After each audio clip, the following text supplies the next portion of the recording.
இந்த வீடியோல வந்து நாங்கள் என்ன விடயத்தை பற்றி பார்க்க போறோம் என்றால் கண்டி ராஜ்யத்துல வந்து இடம்பெற்ற முக்கியமான புரட்சிகள்ல ஒன்றா வந்து இந்த 1848ஆம் ஆண்டு புரட்சி வந்து காணப்படுது. அந்த புரட்சி பற்றி தான் பார்க்க போறோம்.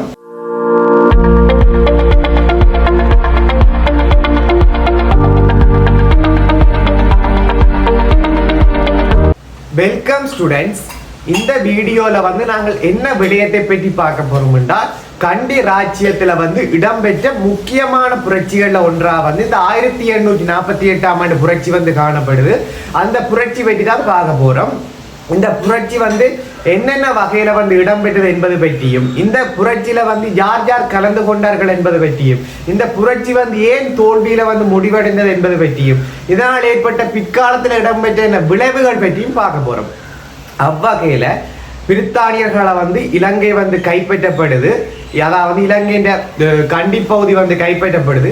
இந்த கண்டி பகுதியும் கரையோர பகுதியும் வந்து கைப்பற்றப்பட்டதை தொடர்ந்து என்ன இடம்பெறுதுண்டா, பிரித்தானியர்கள் வந்து தங்களுடைய நாட்டை வந்து வளர்ச்சிப்படுத்திக் கொள்வதற்காக என்னது அவர்கள் வருகை தரணும். அவ்வகையில வந்து என்னது பல்வேறுபட்ட நடவடிக்கைகளை வந்து மேற்கொள்ளினோம். என்றாலும் என்னது அவர்களுக்கு வந்து அதிகளவான செலவு வந்து ஏற்படுது. இந்த செலவை வந்து குறைத்துக் கொள்வதற்கு என்ன செய்ய வேண்டும் என்பது பற்றி பிரித்தானியாவுக்கு வந்து ஒரு அனுப்பி வைக்க பிரித்தானியாவில இருந்து ஒரு ஆணைக்குழு வந்து கோல்புருக் கேமரன் தலைமையில வந்து ஆணைக்குழு வந்து அங்க இலங்கைக்கு வருகை தரினோம். இவர்கள் வந்து இலங்கைக்கு வருகை வந்து இலங்கையில வந்து என்னென்ன காரணத்தால வந்து செலவு அதிகரிக்குது, வருமானமே குறையுது என்று வந்து இவர்கள் ஆராய்ந்து ஒரு அறிக்கையை வந்து முன்வைக்கிற அறிக்கை அல்லது ஒரு ஜாப் என்று சொல்லலாம். ஒரு ஜாப்பை வந்து முன்வைக்கிற அது வந்து கோல்புர்க் ஜாப்பா வந்து கொள்ளப்படுது. இந்த கோல்புர்க் ஜாப்பு வந்து ஏன் கொண்டு வரப்படுதுண்டா, அவர்களுடைய செலவை குறைத்து வருமானத்தை வந்து பெருக்கிக் கொள்வதற்காக தான் இந்த கோல்புர்க் ஜாப் வந்து கொண்டு வரப்படுது. இந்த 1848 கிளர்ச்சியில வந்து ஏற்படுவதற்கு ஒரு முக்கிய காரணமா இந்த கோல்புர்க் ஜாப்பில காணப்பட்ட சீர்திருத்தத்துல காணப்பட்ட குறைபாடுகளை வந்து நாங்கள் நோக்கலாம். அவ்வகையில வந்து முதலாவது குறைபாடு மற்றது வந்து கோல்புர்க் ஜாப்பில வந்து முன்வைக்கப்பட்ட ஒரு சிபாரிசாக வந்து முதலாவது பாயிண்ட்ஸை பார்ப்போம். அது என்ன பாயிண்ட்ஸ்டா, 16 மாகாணங்கள் வந்து 5 மாகாணங்களாக வந்து குறைக்கப்பட வேண்டும். ஏனென்றா இலங்கையில வந்து பிரித்தானியர்கள் வந்த பொழுது 16 மாகாணங்கள் வந்து காணப்பட்டது. இந்த 16 மாகாணங்களையும் வந்து என்னது நிர்வகிப்பதற்கு மற்றும் ஏனைய செயற்பாடுகளுக்கு வந்து அதிகளவான என்னது அதிகாரிகள் வந்து நியமிக்க வேண்டிய தேவை ஏற்படுது. அதோடு மட்டுமல்ல அதிகளவான செலவு ஏற்படுது என்பதை வந்து அறிந்து கொண்ட கோல்புர்க் கேமரன் வந்து என்ன செய்யறா, 5 மாகாணங்களா குறைக்க வேண்டும் என்ற சிபாரிசை வந்து முன்வைக்கிறார். இதனை வந்து கோல்புர்க் ஜாப்பும் வந்து குறிப்பிடுது. இப்படி 5 மாகாணங்களாக ஆக்க வேண்டும் என்ற இது வந்து இந்த 48 கிளர்ச்சிக்கு வந்து காரணமாகுது. ஏனென்றா இவர்கள் வந்து 5 மாகாணங்களாக ஆக்கப்பட்டமையால வந்து என்னது 5 மாகாணங்களுக்கு ஒரு குறிப்பிட்ட அளவுதான் அதிகாரிகள் வந்து காணப்படுவார்கள். தூர தேசத்துல காணப்படுகின்ற மக்களுக்கு வந்து என்னது அவர்களுடைய குறைபாடுகளை வந்து நேரடியாகவும் உடனடியாகவும் வந்து என்னது நிவர்த்தி செய்து கொள்வதற்கு கடினமாக காணப்பட்டமையினால வந்து குறிப்பாக விவசாயிகள் வந்து என்னது இந்த கிளர்ச்சியை வந்து இந்த 5 மாகாணங்கள் ஆக்கப்பட்ட இந்த விடயத்துக்கு வந்து எதிர்ப்பு காட்டுகிறார்கள். இந்த எதிர்ப்பு வந்து இந்த கிளர்ச்சிக்கு ஒரு முக்கிய காரணமாக விளங்குது. அடுத்த பாயிண்ட்ஸான நோக்கம் என்றால் காடுகள் மலைகள் அழிப்பு. பிரித்தானியர்களுடைய முக்கிய ஒரு விவசாய இதான நோக்கம் என்றால் பெருந்தோட்ட பயிற்சியை வந்து காணப்படுது. இந்த பெருந்தோட்ட பயிற்சியை வந்து மேற்கொள்வதற்கு வந்து இவர்கள் வந்து காடுகள் மலைகள் என்பன வந்து அழிக்கணும். இப்படி காடுகள் மலைகளை வந்து அழிக்க தொடங்கியமையால வந்து என்ன இடம்பெறுதுண்டா, வெள்ளப்பெருக்கு ஏனைய அனர்த்தங்கள்ல வந்து இதுகள் பாதிப்படையுது. அதோடு மட்டுமில்லாது நீர் இல்லாத காரணத்தால வந்து என்னது விவசாயமும் என்ன பாதிப்படையவை. விவசாயிகள் வந்து என்னது இவர்கள் இந்த சீர்திருத்தத்துக்கு எதிராக வந்து கிளர்ச்சியில வந்து ஈடுபட்டோம். இது வந்து 1848ஆம் ஆண்டு கிளர்ச்சிக்கு 2வது காரணமாக நோக்கலாம். குறிப்பா இந்த 1848ஆம் ஆண்டு கிளர்ச்சி வந்து விவசாயிகளால் வந்து மேற்கொள்ளப்பட்ட கிளர்ச்சியா வந்து காணப்படுது. அடுத்தது வந்து விவசாய நிலங்களை வந்து விலை கொடுத்து வாங்குகிறார்கள். ஏனென்றால் என்ன செய்யணும்டா பெருந்தோட்ட பயிற்சியை வந்து மேற்கொண்டால் தங்களுடைய பொருளாதாரத்தை வந்து பெருக்கிக் கொள்ளலாம் என்பதை அறிந்து கொண்ட பிரித்தானியர்கள் வந்து விவசாய நிலங்கள், அதாவது சிறிய சிறிய விவசாய நிலங்களை வந்து விலை கொடுத்து வாங்கினோம். விலை கொடுத்து வாங்குவோர் மட்டுமில்லாது எல்லாத்துக்கும் இவர்களை வந்து என்னது பணம் செலுத்த முடியாதானே. அதனால வந்து என்ன கள்ளத்தனமாக என்ன பலவீனமான மக்களிடம் இருந்து அதை அடித்து பறித்து சில சில நிலங்களை வந்து பெற்றுக்கொண்டமையால வந்து விவசாயிகள் வந்து இவர்களுக்கு எதிராக மக்களும் இவர்களுக்கு எதிராக வந்து இந்த கிளர்ச்சியில வந்து ஈடுபட்டமை வந்து இந்த என்ன 48 கிளர்ச்சிக்கு வந்து காரணமாக அமையுது. அடுத்த 4வது பாயிண்ட்ஸ் நாங்க பார்த்தோம்னா கம்சாப்பா முறை. கம்சாப்பா முறை வந்து ஒழிக்கப்பட்டமை ஒரு முக்கிய காரணமாக நோக்கலாம். ஏனென்றா கோல்புர்க் சீர்திருத்தால வந்து கிராம சபையிடம் காணப்பட்ட நீதி அதிகார முறை வந்து இங்க நீதிமன்றத்துக்கு வந்து மாற்றப்படுது. இப்படி நீதிமன்றத்துக்கு வந்து மாற்றப்பட்டதை அடுத்து நீதிமன்றத்துல வந்துதான் என்ன தங்களுடைய வழக்குகளை வந்து என்ன அப்புறப்படுத்தி அதனூடாகத்தான் என்னது என்ன தீர்வை வந்து பெற்றுக்கொள்ளக்கூடிய நிலை வந்து மக்களுக்கு தள்ளப்படுது. அவ்வகையில் வந்து மக்கள் வந்து நீதிமன்றத்தை நோக்கி தூர பிரதேசத்துல இருந்து கூட நீதிமன்றத்தை நோக்கி போயிடும். அப்படி நீதிமன்றத்தை நோக்கி போகின்ற போதிலும் அவர்களுக்கு அதிகளவான பணம், நேரம், உணவு தேவை, தங்குமிட வசதி போன்ற அதிகளவான செலவு வந்து ஏற்படுது. இதால வந்து செலவு வந்து ஏற்பட்டாலும் அவர்களுக்கான ஒரு உண்மையான தீர்ப்பு அல்லது ஒரு அவர்களுக்கு வந்து சாதகமான தீர்ப்பு வந்து அமையவில்லை. இதனால வந்து மக்கள் வந்து என்னது இந்த பிரித்தானிய அரசாங்கம் மீது இந்த கோல்புர்க் ஜாப்பினுடைய கருத்துக்கள் மீது மக்கள் வந்து என்னது அதிகளவா கோபம் கொண்டமையால வந்து இவர்கள் வந்து கிளர்ச்சியில வந்து ஈடுபடுவதற்கு வந்து ஒரு முக்கிய காரணமா வந்து விளங்குது. அடுத்த வந்து பாயிண்ட்ஸ் நாங்க நோக்கம்னா ராஜகாரிய முறை ஒழிப்பு. ராஜகாரிய முறை என்றா என்ன?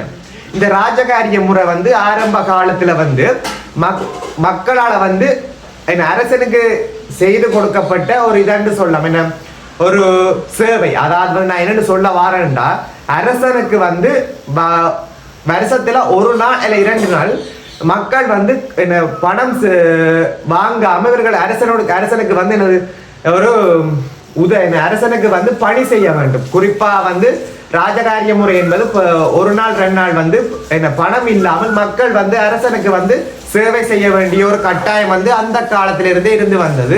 அந்த ராஜகாரிய முறையை பயன்படுத்தி மன்னர்கள் வந்து குளங்கள், கால்வாய்கள், பாதைகள் என்பனவற்றை விருத்தி செய்து என்னது நாட்டை வந்து பொருளாதார ரீதியிலும் அரசியல் ரீதியிலும் வந்து வளர்ச்சிப்படுத்தி வைத்திருந்தான்.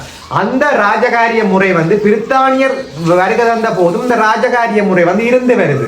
ஆனால் பிரித்தானியர்கள் வந்து என்ன செய்யணும் என்றால் இப்படி வேண்டாம் என்பார் வந்து ராஜகாரிய முறை வந்து ஒழிக்கணும். இப்படி ராஜகாரிய முறை வந்து ஒழித்தமையால வந்து விவசாய நிலங்கள், குளங்கள், கால்வாய்கள், பாதைகள் என்பன வந்து சீரமைக்கப்படாமல் மற்றும் புனரமைக்கப்படாமையால வந்து என்ன இடம்பெறுதுண்டா இதுகள் வந்து பாதிப்படையவே மக்கள் மற்றும் விவசாயிகள் வந்து இந்த கிளர்ச்சியில வந்து ஈடுபடுவதற்கு இது ஒரு முக்கிய காரணமாக வந்து விளங்குது. மக்கள் கோபம் கொண்டமை ஒரு முக்கிய காரணமாக விளங்குது. அடுத்த பாயிண்ட்ஸ் நாங்க நோக்கம்னா சிவில் உத்தியோகத்தர்கள் எண்ணிக்கை குறைக்கப்படல். நான் முதல் என்ன சொன்ன மாதிரி தான் சிவில் உத்தியோகத்தர்கள் எண்ணிக்கை வந்து குறைக்கப்பட்டமையால வந்து ஏன்டா சிவில் உத்தியோகத்தர் எண்ணிக்கை வந்து குறைக்கப்படல் வந்து கோல்புர்க் ஜாப்பில் வந்து முன்வைக்கப்பட்ட ஒரு சிபாரிசா வந்து காணப்படுது. இந்த சிவில் உத்தியோக எண்ணிக்கை வந்து குறைக்கப்பட்டமையால வந்து ஒவ்வொரு பகுதிகளுக்கும் வந்து ஒரு குறிப்பிட்ட ஒரு சிலர் வந்து காணப்படுவார்கள் சீர்திருத்தர்களாக. மக்கள் வந்து தங்களுடைய கருத்துக்களை வந்து என்னது அவர்களிடம் வந்து நேரடியா வந்து வழங்க முடியாது. அவர்களை நோக்கி என்ன தூர தேசத்துக்கு வந்து செல்ல வேண்டிய நிலை மற்றும் அப்படி சென்றாலும் மக்களுக்கு வந்து என்னது அவர்கள் வந்து என்னது உடனடியாக அந்த பிரச்சனைக்கான தீர்வை வந்து வழங்க முடியாத நிலை வந்து காணப்படுது. இதனால வந்து மக்கள் வந்து என்னது கோபம் கொண்டு இந்த கோல்புர்க் ஜாப்பு சீர்திருத்தத்துக்கு எதிராக வந்து கிளர்ச்சியில வந்து ஈடுபட்டமை 48 கிளர்ச்சிக்கு வந்து காரணம் அமைது. அடுத்த பாயிண்ட்ஸ் என்னன்னா 1840ஆம் ஆண்டு தரிசில சட்டம். 1840ஆம் ஆண்டு ஜே.ஏ. ஸ்டூவர்ட் மெக்கன்சி என்பவரால் வந்து கொண்டு வரப்பட்ட தரிசில சட்டம். இந்த தரிசில சட்டம் வந்து கொண்டு வந்தமையால வந்து என்ன இடம்பெறுதுண்டா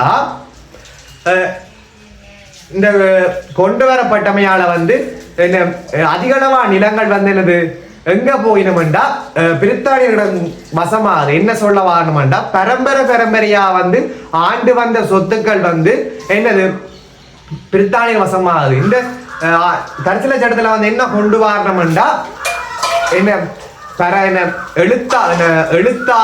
என்னண்டா பரம்பரையா வந்து அனுபவித்து வந்த நிலங்கள் வந்து எழுத்தாவணத்துல வந்து குறிப்பிடப்பட்டிருந்தால் உறுதிப்படுத்தப்பட்டிருந்தால் இது இவர்களுக்குரிய நிலம் என்பது வந்து உறுதிப்படுத்தப்பட்டிருந்தால் மாத்திரம் அது அவர்களுடைய நிலமா வந்து கொள்ளப்படும்.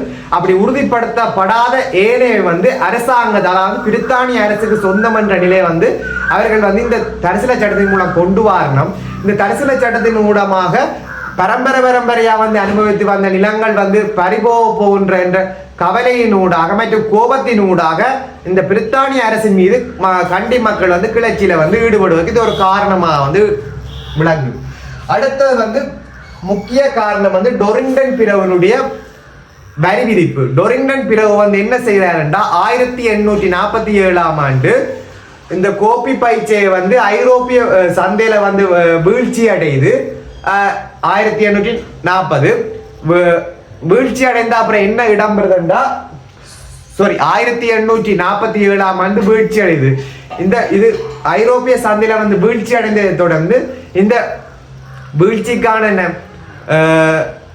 வீழ்ச்சிக்கான பணங்களை வந்து என்ன வீழ்ச்சிக்கான பண வீதத்தை வந்து என்னது சமப்படுத்தியா உணவு மட்டுமே அவர்களுக்கான என்னது அதிகளவான பண தேவையை வந்து பூர்த்தி செய்து கொள்ளணும் என்பதற்காக வந்து மக்கள் மீது அதிகளவான வரிகளை வந்து அறவிடணும். அவ்வகையில வந்து நாய் வரி, துப்பாக்கி வரி, குதிரை வரி போன்ற அதிகளவான வரிகளை வந்து அறவிட நூலாக அதில் இருந்த பணத்தை வந்து டொரிங்டன் பிறகு வந்து பெற்றுக்கொள்கிறார். இந்த டொரிங்டன் பிறகு வந்து கூடிய பணங்களை வந்து பெற்றுக்கொள்வது மட்டுமல்லாத சில வரிகளை வந்து மக்கள் வந்து அதிகளவாக துன்பத்துக்குள்ளான காரணத்தால வந்து மக்கள் வந்து டொரிங்டன் பிறகுடைய வரி எதிர்ப்புக்கு வரியை எதிர்த்து மக்கள் வந்து கிளர்ச்சியில வந்து ஈடுபட்டு வரணும். இதால வந்து இந்த கிளர்ச்சி வந்து என்னது ஏற்படுவதற்கு வந்து காரணமா அமைது. அடுத்தது வந்து நீல புத்தகம் வந்து என்னண்டா டொரிங்டன் பிறகுவால வந்து என்னது இந்த டொரிங்டன் வரிகள் வந்து அறவிடப்படுதல்லோ இப்படி என்ன நீல புத்தக முறை வந்து கொண்டு வரப்படுது. இந்த நீல புத்தக முறைக்கு வந்து நீல புத்தகத்தை வந்து உருவாக்குவது 30 விதமான வினாக்கள் வந்து என்னது கேள்விகளாக கேட்கப்படுது. மக்கள் மத்தியில வந்து 30 விதமான வினாக்கள் வந்து என்னது கேள்விகளாக கேட்கப்படுது. ஆனால் சில மக்கள் வந்து என்ன நினைக்கிறோம் இந்த 30 விதமான கேள்விகள் வந்து என்னண்டா 30 விதமான வரிகள் என தவறாக புரிந்து கொண்டனர். மற்ற 30 விதமான வரிகள் என மக்கள் நினைத்து கொண்டதை தொடர்ந்து என்ன அடுத்து ஏற்கனவே வரிகளால வந்து மக்கள் வந்து துன்பத்துக்குள்ளாயினம் இன்னும் எக்ஸ்ட்ரா 30 வரிகள் என்றோடனே மக்கள் வந்து கிளர்ந்தெழுந்து எங்க போயினோம்டா கண்டியில கச்சேரி என்ற இடத்துல கச்சேரியில வந்து கச்சேரியில போய் இவர்கள் வந்து டொரிங்டன் பிளவுக்கு எதிராக வந்து இவர்கள் வந்து போராட்டத்துல வந்து மேற்கொள்ளினம். இந்த போராட்டத்துல வந்து அதிகளவா மேற்கொண்டு இந்த போராட்டம் ஏற்படுவதற்கு இது முக்கிய காரணமாக விளங்கு இந்த நீல புத்தக முறை. இவ்வளவு வந்து இந்த கிளர்ச்சி வந்து ஏற்படுவதற்கான காரணங்கள் நான் நோக்கலாம். இந்த கிளர்ச்சிக்கான பரவலை நாங்கள் நோக்குவோம் என்றால் இந்த கிளர்ச்சி வந்து மாத்தளை பிரதேசத்துல வந்து பரவல் அடையுது. இந்த கிளர்ச்சி வந்து பேர்ந்து கொழும்பு, வாரியப்பட, குருநாகல் போன்ற இடங்கள்ல வந்து பரவடைந்து செல்லுது. இந்த கிளர்ச்சி வந்து கொழும்பு, வாரியப்பட, குருநாகல் போன்ற இடங்கள்ல வந்து பரவலடைந்து செல்லுது. பின்னர் பதுளை பகுதியில வந்து மக்கள் வந்து துப்பாக்கி வெறிக்கு எதிராக கிளர்ந்தெழுந்து துப்பாக்கியை வந்து எடுத்துக்கொண்டு டொரிங்டன் பிளவுக்கு அதிகாரிகள் பிரித்தானிய அதிகாரிகளுக்கு முன்னால வந்து துப்பாக்கியை வந்து நிலத்துல வந்து அடித்து உடைத்து தங்களுடைய துப்பாக்கி வரிக்கு எதிரான எதிர்ப்பை வந்து ஏனைய வரிகளுக்கு சேர்த்து இவர்கள் வந்து பிரித்தானிய ஆளுநருக்கு வந்து அதிகாரிகளுக்கு எதிராக வந்து இவர்கள் வந்து கிளர்ச்சியில வந்து ஈடுபடினோம். அடுத்தது மாத்தளை, வாரியப்பொல, குருநாகல் போன்ற பகுதிகளுக்கு வந்து மக்கள் சென்று ஆயுதங்களை பயன்படுத்தி இவர்கள் வந்து அரச கட்டிடங்கள் மீது என்னது தாக்குதலை வந்து மேற்கொள்ளினோம். இப்படி தாக்குதலை வந்து மேற்கொண்டதை தொடர்ந்து இந்த கிளர்ச்சி வந்து படிப்படியா வந்து வளர்ச்சி அடையுது. இப்படி வளர்ச்சி அடைய கிளர்ச்சி தலைவர்கள் அதிகளவானவர்கள் வந்து பங்கு கொண்டு இந்த கிளர்ச்சியை வந்து மென்மேலும் பரவடைய செய்யணும். அவ்வகையில வந்து யாருண்டா வீர புனரப்பு, புடாபல பிக்கு, கொங்காலே கொடபண்டா, கந்தப்பள பண்டா, பஸ்நாயக்க நிலைமை, கிங்குராங்கெத்த டிங்கிறாளே ஜார் ஜார் வீரப்புணரப்பு புடாபளபிக்கு கொங்காலே கொடபண்டா கந்தப்பள பண்டா பஸ்நாயக்க நிலைமை ஹிங்குராங்கெத்த டிங்கிறாளே போன்ற தலைவர்கள் வந்து இந்த கிளர்ச்சியில வந்து ஈடுபட்டு இந்த கிளர்ச்சியை வந்து மென்மேலும் வளர்ச்சி பாதைக்கு கொண்டு சென்றவர்களா வந்து இவர்கள் வந்து காணப்படுகின்றார்கள். அடுத்தது வந்து இந்த கிளர்ச்சியின் பரவலின் போது கொங்காலே கொடவண்டா வந்து ஸ்ரீ விக்ரமராயசிங்க சர்வசித்தி என்ற பெயரோட வந்து பட்டத்தோட வந்து இவர் வந்து என்னது இந்த கிளர்ச்சியில தலைவரா வந்து ஈடுபடுற. இந்த கிளர்ச்சி வந்து என்னது பரவலடைந்து சென்றாலும் இந்த கிளர்ச்சி வந்து தோல்வியிலேயே முடிவடையுது. இது வந்து என்ன பிரித்தானியர்களுக்கு ஒரு சாதகமாக வந்து அமைது. என்னது அடுத்த இந்த கிளர்ச்சிக்கு அடுத்து அவர்கள் கண்டி மக்களை இப்படியெல்லாம் சித்திரவதை பண்ணி தங்களுடைய ஆதிக்கத்தை காட்டலாம் என்பதற்கு வந்து இந்த கிளர்ச்சி வந்து தோல்வியில் அடைந்தமைக்கு ஒரு முக்கிய விளைவா வந்து அமையுது. இந்த கிளர்ச்சி வந்து தோல்விக்கான காரணத்தை நாங்கள் நோக்குவோம் என்றால் ஒழுங்கான திட்டமிடல் இல்லை. ஏனென்றா இவர்கள் வந்து பிரித்தானியர்கள் அந்த கிளர்ச்சியில வரி விதிப்புகள் உடனுடன ஏற்படுத்திக்க அதுக்கு கோபம் கொண்டு எந்த விதமாக தூர நோக்கு சிந்தனையும் இல்லாமல் நோக்கம் இல்லை அவர்கள் என்ன பிரித்தானியருக்கு எதிராக வந்து என்ன கிளர்ச்சியில வந்து ஈடுபட்டவ. ஆனால் ஒரு குறிப்பிட்ட ஒரு என்ன நோக்கமோ ஒரு கோலோ எவையிடம் இல்லாத காரணத்தால வந்து இந்த கிளர்ச்சி வந்து என்னது வீழ்ச்சி அடையுது. அதோட மட்டுமில்ல ஒழுங்குமுறையா வந்து திட்டமிடவில்லை. ஏதோ தானோ பாட்டுக்கு வந்து கிளர்ச்சியில வந்து ஈடுபட்டதை வந்து இந்த கிளர்ச்சி தோல்விக்கு வந்து காரணமாயிருது. அடுத்த வந்து பிரித்தானியரால வந்து மேற்கொள்ளப்பட்ட மார்சலோ என்ற சட்டம், பிரித்தானியரால வந்து கொண்டு வரப்பட்ட மார்சலோ என்ற சட்டம் வந்து இந்த கிளர்ச்சி வந்து தோல்வியில் அடைவதற்கு வந்து காரணமாகுது. அடுத்த வந்து கிளர்ச்சியாளர்களை வந்து தேசிய குறிக்கோள் வந்து இல்லாமை. அடுத்த வந்து கிளர்ச்சியாளர்களுக்கு வந்து தண்டனை. பிரித்தானியர்கள் வந்து என்ன செய்யணும்டா கிளர்ச்சிய யார்தான் தலைமை தாங்கினமோ அவர்களை வந்து அறிந்து கொண்டு அவர்களுக்கு வந்து தண்டனை வழங்குறாங்க பிரித்தானியர்கள். அவ்வகையில வந்து வீரப்புணரப்புக்கு வந்து என்ன தண்டனை என்றா மரண தண்டனை வந்து வழங்கப்படுது. அடுத்தது வந்து யாரெண்டா புடாபளபிக்கு வந்து சுட்டுக்கொலை செய்யப்படுகிறார். அடுத்தது வந்து யாரெண்டா கொங்காலே கொடவண்டா. முதலா வந்து வீரப்புணரப்புக்கு வந்து மரண தண்டனை, புடாபளபிக்கு வந்து சுட்டுக்கொலை செய்யப்படல், கொங்காலே கொடவண்டாவுக்கு வந்து நாடு கடத்தப்படல் போன்ற தண்டனைகள் வந்து யாருக்கு இந்த தலைவர்களுக்கு வந்து வழங்கப்படுது. அடுத்த வந்து ஆயுத பலம், முக்கியமான பாயிண்ட்ஸ் ஆயுத பலம். ஏனென்றா வந்து இவர்கள் வந்து கிளர்ச்சிக்காரர்கள் வந்து விவசாயிகள் மத்தியில வந்து சாதாரண மக்கள் மத்தியில வந்து தோற்றம் பெற்றமையால வந்து இவர்களை வந்து பலம் வாய்ந்த ஒரு ஆயுதமோ இல்லை. பாரம்பரிய ஆயுதங்கள் ஈட்டிவேல் மண்பட்டி அப்படியான ஆயுதங்களை பயன்படுத்தி தான் போர் செய்யணும். ஆனால் பிரித்தானியரிடம் வந்து துப்பாக்கி, வெடிகுண்டு, பீரங்கி போன்ற பொருட்களை வைத்து என்ன இப்படி போர் செய்தோமே என கிளர்ச்சியில வந்து ஈடுபட்டு அவர்களை வந்து என்ன தோக்கடிப்பதற்கு வந்து பிரித்தானியர்கள் வந்து அதிகளவான நவீன ஆயுதங்கள் காணப்பட்டமையால வந்து இந்த கிளர்ச்சி வந்து தோல்வியில முடிவடையுது. அடுத்த வந்து பாதை விருத்தி. அது என்னண்டா வந்து தேயிலை பயிற்சியைக்காக வந்து கொழும்பு கண்டி பாதை விருத்தி செய்தது போன்று கண்டில வந்து அதிகளவான பாதைகளை வந்து விருத்தி செய்யணும், பாதைகளை வந்து உருவாக்கினோம். இந்த பாதைகளை பயன்படுத்தி பிரித்தானியர்கள் வந்து கண்டியில் உள்ள அனைத்து இடங்களையும் அறிந்து என்ன ஏற்கனவே இங்க வந்து அறிந்ததன் தொடர்ந்து இப்படி அறிந்து இந்த கிளர்ச்சியில வந்து ஈடுபட்ட தலைவர்கள் மற்றும் மக்களை வந்து என்னது கொலை செய்யணும். அதோடு மட்டுமல்ல அவர்களை வந்து என்ன சிறைப்பிடிக்கணும். இவ்வகையான நடவடிக்கைகளை மேற்கொள்வதற்கு ஒரு முக்கிய காரணமா வந்து விளங்கு இந்த என்ன பாதை விருத்தி. அடுத்த வந்து பயிற்றப்பட்ட படை. ஏனென்றா பிரித்தானியரிடம் வந்து ஒரு பயிற்றப்பட்ட படம் வந்து காணப்படுது, இராணுவ படம். ஆனா கண்டி மக்களிடம் வந்து ஒரு என்னது ஒன்று சொல்றது ஒரு விவசாய மத்தியில தோற்றம் பெற்றமையால வந்து இது பயிற்றப்பட்ட படை வந்து காணப்படவில்லை. அடுத்த வந்து சொத்துக்கள் மீது ஆசை. பிரித்தானியர்களுக்கு தெரியும் எங்க அடிச்சா அவங்க விழுவாங்க. அதான் பிடிச்சான ஒரு பாயிண்ட் என்னண்டா கண்டி மக்கள்கிட்ட வந்து என்னது அதிகளவான சொத்துக்கள் வந்து பாரம்பரியமான சொத்துக்கள் வந்து காணப்பட்டது. இந்த சொத்துக்கள் என்ன இப்படி கிளர்ச்சியில இருந்து கிளர்ச்சி தலைவர்கள் வந்து இருக்கிறாங்க. அந்த கிளர்ச்சி வந்து மேற்கொண்டார்கள். இப்படி கிளர்ச்சி தலைவர்களிடம் போய் அதிகளவான மக்கள் மத்தியில வந்து இந்த தகவல் வந்து பரவுது. என்ன தகவல் என்றா கிளர்ச்சியில இருந்து பின்வாங்கினால் நான் உங்களுக்கு என்ன பிரித்தானியர் வந்து என்ன சொல்லணும்னா கிளர்ச்சியிலிருந்து பின்வாங்கினால் உங்களுக்கு வந்து பாரம்பரியமான சொத்துக்கள் மற்றும் அதிகளவான சொத்துக்கள் வந்து வழங்குவதாக வந்து பிரித்தானியர்கள் வந்து இந்த கருத்துக்களை வந்து முன்வைக்கிறோம்.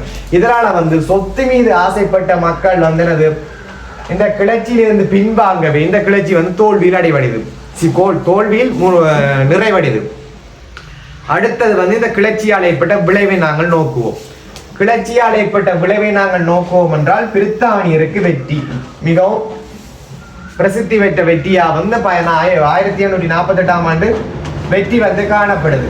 கிளர்ச்சி தலைவர்களுக்கு தண்டனை வீர புனரப்புக்கு வந்து மரண தண்டனை, புடாபல பிக்கு வந்து சுட்டுக்கொலை செய்யப்படல், கொங்காலை கொடவண்டா வந்து நாடு கடத்தப்படல். மற்றது வந்து உயிர் சேதம் ஏற்படுது தெரியும்.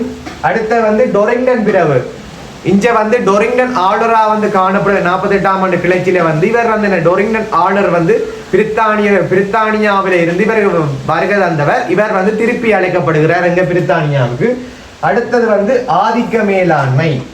எவ்வளவு காலம் என்ன கண்டி மக்கள் கிளந்தெழுந்த இவையில எண்ணி கிளந்தல விடக்கூடாது என்ற ரீதியில வந்து இவர்கள் வந்து பிரித்தானிய வந்து தங்களுடைய ஆதிக்கத்தை வந்து கண்டி மக்கள் இது காட்டுகிறார்கள். அடுத்த விளைவா வந்து நாங்கள் நோக்குவோம் என்றால் பின்னர் வந்த ஆளுநர்கள் டொரிங்டன் போயிட்டார். அதுக்கு பின்னராக வந்த ஆளுநர்கள் வந்து குளங்களை வந்து புனரமைக்கணும்.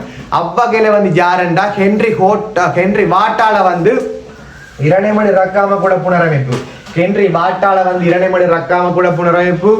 அடுத்து வந்து வில்லியம் ஹிரகரி என்றால வந்து கந்தலாய் குல புனரமைப்பு. வெச் ரிச்வே என்பரால வந்து ஜோதவாவி புனரமைப்பு.